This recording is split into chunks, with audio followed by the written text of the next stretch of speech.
Good, fabulous. A couple people didn't say. A divine. A birthday girl that's happy. All right. Thank you. One of the benefits of having a personal shopper. Yeah. I would pick out jeans and a t-shirt. That's kind of where I'm at. So this morning our topic is gift of heaven. Gift of heaven. Ernest Holmes once said, everyone comes into the world with a gift to give, a lesson to learn, and a debt to pay. So we'll unpack that as we go through today. And a few years back, maybe it's more than a few years, I wrote a book on discovering your purpose and your gifts. And it didn't sell, which is okay because I'm not really big on going and doing marketing and selling stuff. I'm big on writing. And I usually write because it's something I need to know. I'll write it and I'll learn about it, and then I'm on to the next thing. Yes, she says, Ernest Holmes was asked if when they were doing the rewrite of the textbook, if he wanted to participate in that, and he said, that's done, and I'm on to other things. So do what you want to do with that. I think they could have improved a little bit by him actually coming back to read it once more. But anyway, so first of all, a gift to give. So we all have gifts. Ironically, a lot of the population of the world doesn't believe that. They don't understand that they have a gift. And partly it's because we're really not educated in that way. We're not told that. If we are told that, we're told that from an ego standpoint, and that then creates other issues. But we all have a gift to give. The question is, how do you want to find it? And the way you find it can be a couple of different ways. One is intuition. Anybody heard of intuition?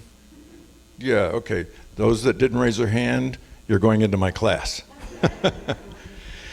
Intuition is one of those things that has a bad rap. It's gotten better over time. There are a few books that have been written now about it that have gone in depth. Science is not really big on intuition, doesn't really believe about intuition, but there are some neuroscientists that do. One of them at Boston University did a study on intuition, and he did it using electroencephalographs to see what brain activity was going on at the time of the intuitive hit. I can't imagine being hooked up to that machine for like 8 or 10 hours waiting for an intuitive insight. It would be like, whoa. Anyway, they did find that over a period of time during the process, that electrical activity in the brain preceded an intuitive hit. Intuitive hit meaning a feeling, a sense, or something verbally that comes to us. What's also interesting is in that same study, when they hooked up an EKG, an electrical monitor for the heart, and the electroencephalograph, they found that first there was a electrical impulse in the heart. Then they found the impulse in the brain. Meaning the heart is sending the information to the brain, and then the brain does its thing to give it to us in a form that we can understand it. Interesting, isn't it? So intuition is actually our higher consciousness communicating to us.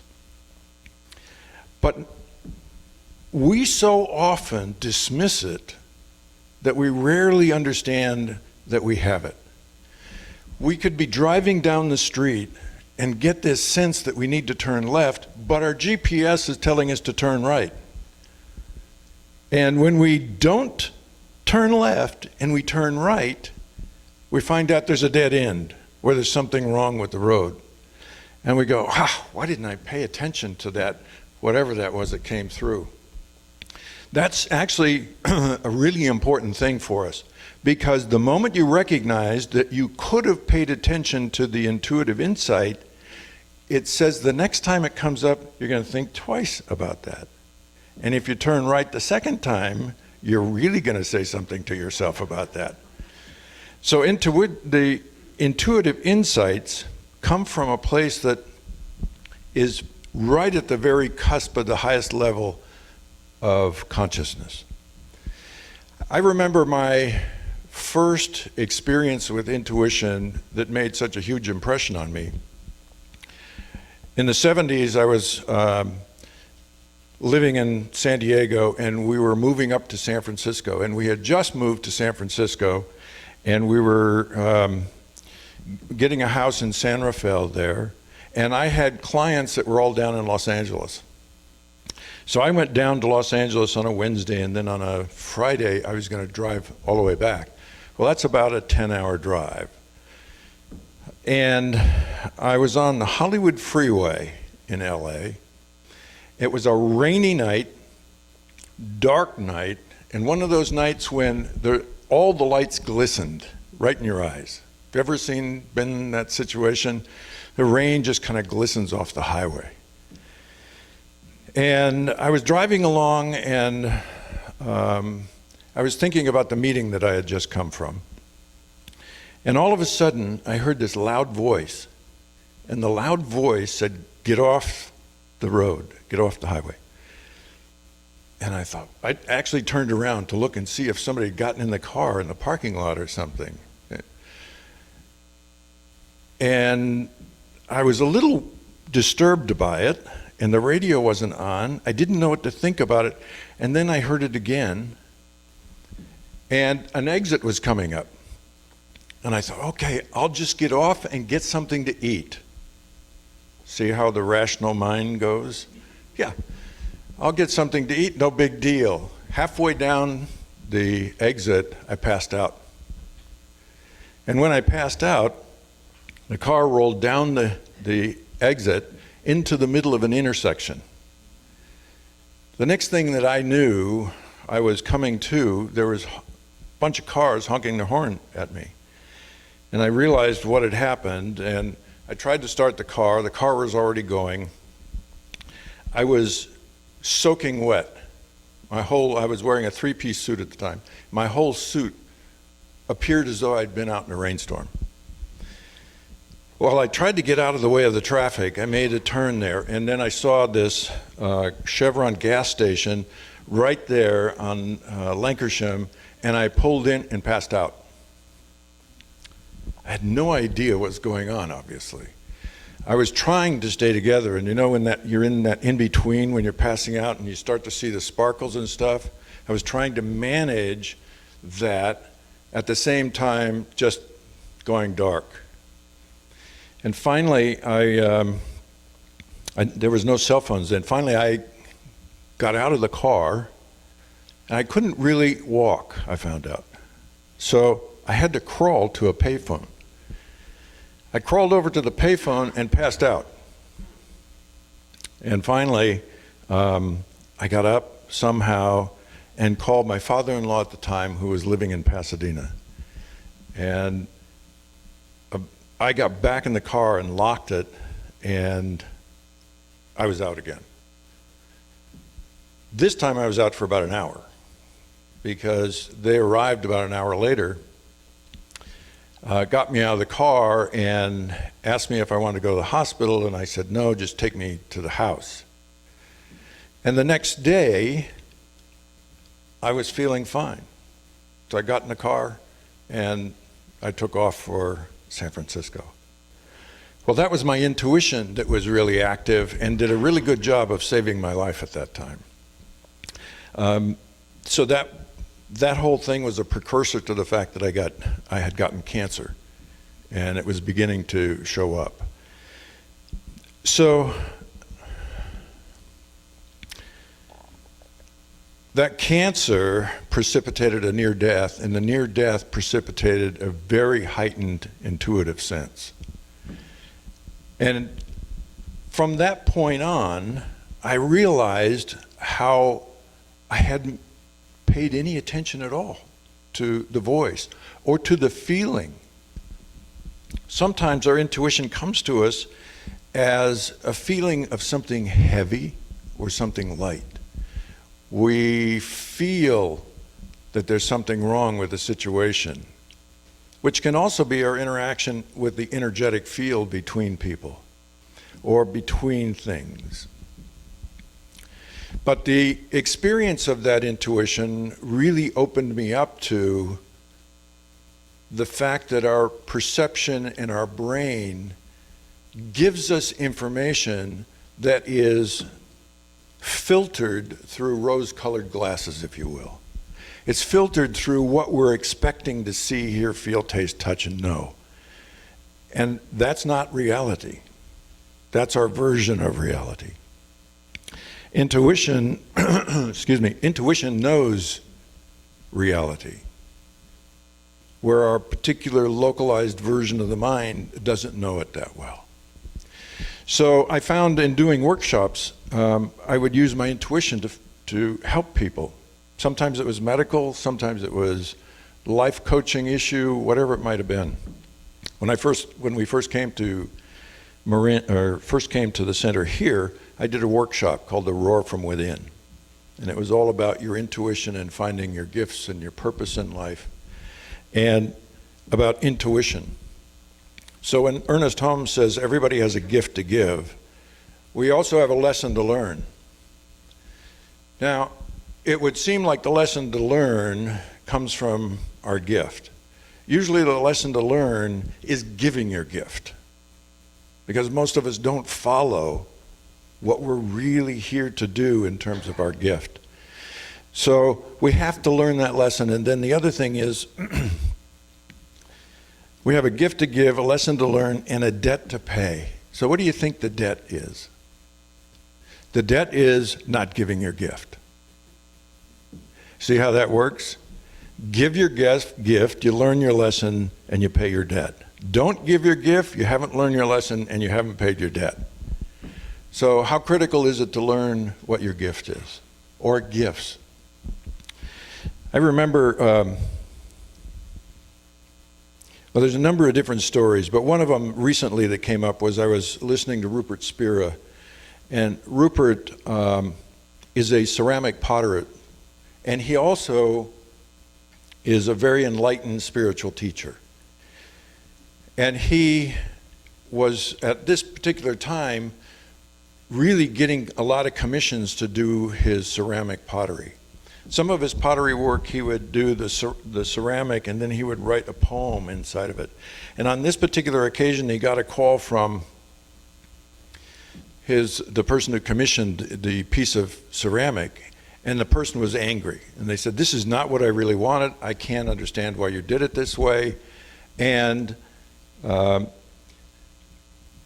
one of the things Rupert always says is you have to be able to pay attention to that creative impulse, intuition, the creative impulse that you have. Artists are pretty good at doing that because of playing in that creative space. So he says, "Well, why don't we get together and we can figure this out?" So they got together, and the guy was still very angry, and he says, "This wasn't what I really wanted, and it's for my wife's and my anniversary coming up in a week or something." And they decided they would talk about it later because Rupert said, "I could feel my resistance coming up in the conversation." Have you ever felt that? You get in a conversation and it feels like, ugh, and you resist. That's the ego.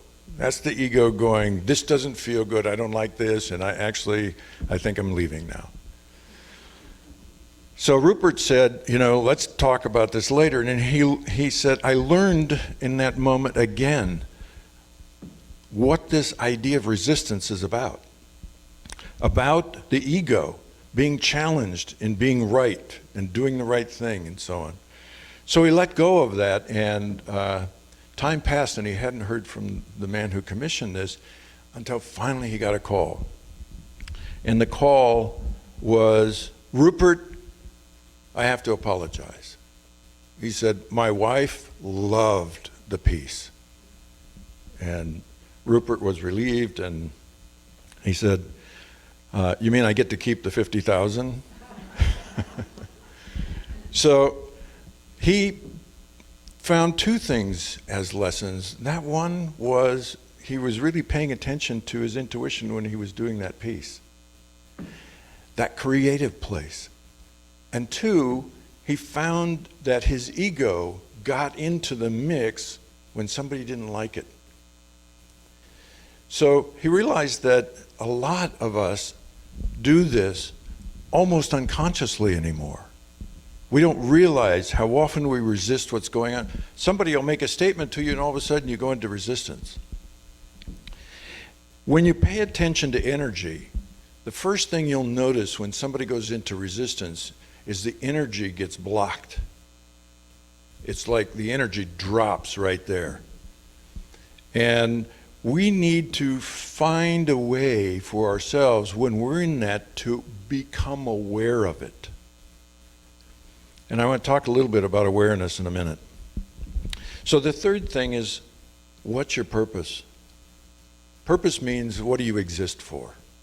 You came for a reason. Well, actually, every single human being, every single sentient being on the planet came here for one reason, and one reason only.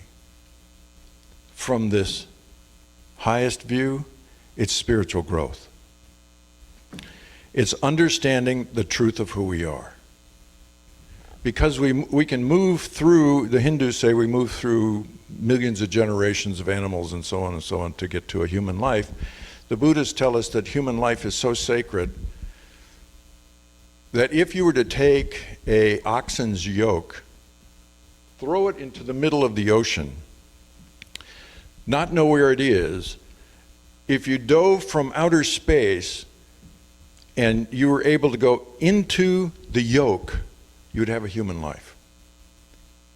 Think how many times you probably missed it. A lot.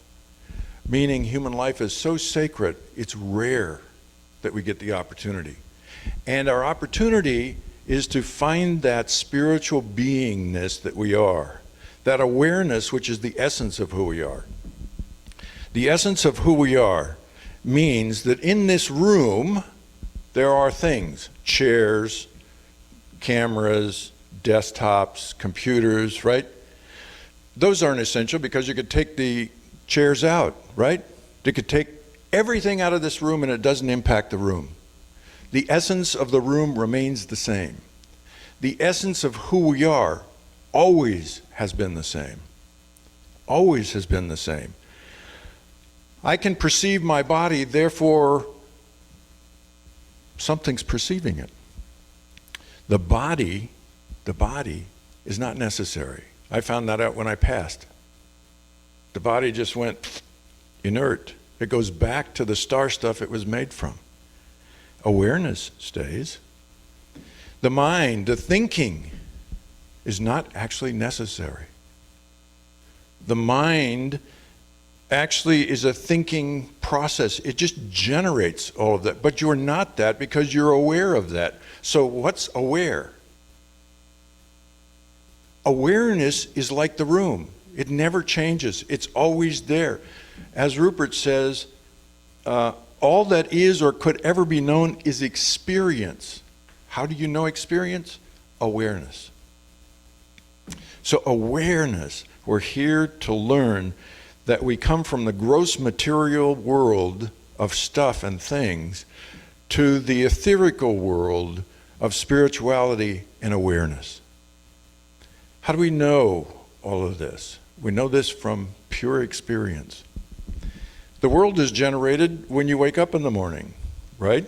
Because when you go to bed at night, the world disappears and you go into another world. It's called a dream world. Second thing I want to say is about your individual purpose.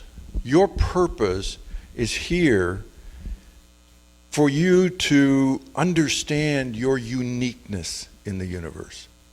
Your uniqueness in the universe means there isn't anybody like you anywhere in the universe. Anywhere in the universe.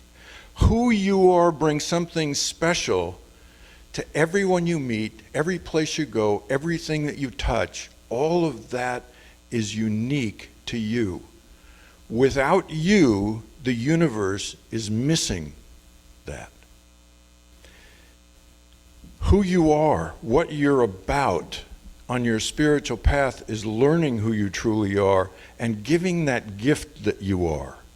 Maybe it's a smile, maybe it's a bump with the elbow, maybe it's a look as you're walking by somebody, maybe it's petting the dog at some point. Whatever it is, that's the power of who you are being transmitted.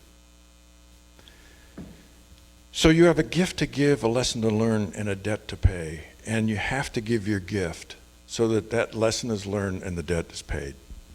You have the power to do all of that because you're the only one that has the power.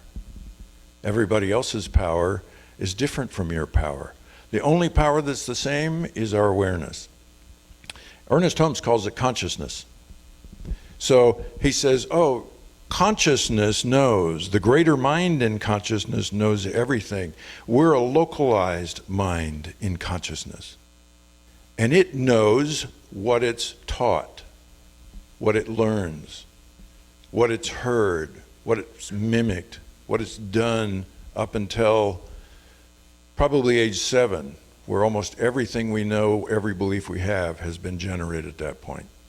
And then we do this really weird thing called being a teenager. And we rebel against all of that, right? And then in our 20s, we go right back to it all again. And that follows us all the way through because we don't actually know who we are. We've lost touch with who we are. There's a quote by Baliani. Anybody heard of Baliani? He was a contemporary of Rumi.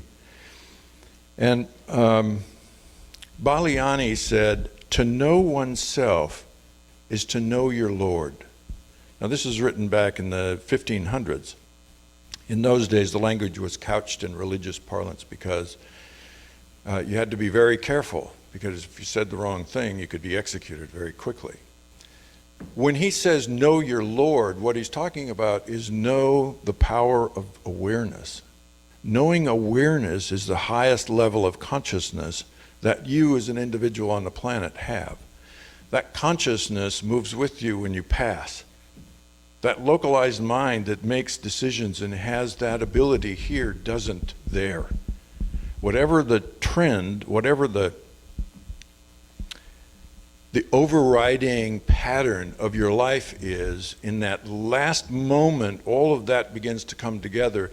And at that moment, that's what you take with you. So let me tell you, here's the secret. When you're passing is have everybody you can come into the room and tell you how magnificent and great and terrific, and keep saying that, because when you pass, that's what you're taking with you. And that will become the gift you give in another life. So let me finish by saying, in the material world, which we are so consumed with, what happens is internally, there's lots of suffering. Externally, there's lots of conflict. That shows itself right now more than ever before in the world, in all the diversity and all the division that's going on with it. We've lost the truth of who we are. The truth is, in the highest of consciousness, we are all that, capital T. We are all one. Peace, love, and joy are something that every human being wants and is going after in their life. Turn inward. Peace, love, and joy is your nature. It is the highest level of consciousness. There's no chasing it there. It's just becoming aware. In the awareness is peace, love, joy. So the human life is a gift. It's an absolute gift. And what you do with it is completely up to you. But in the Hindu tradition it says, whatever you do, it's going to come back again. What do you want to have come back?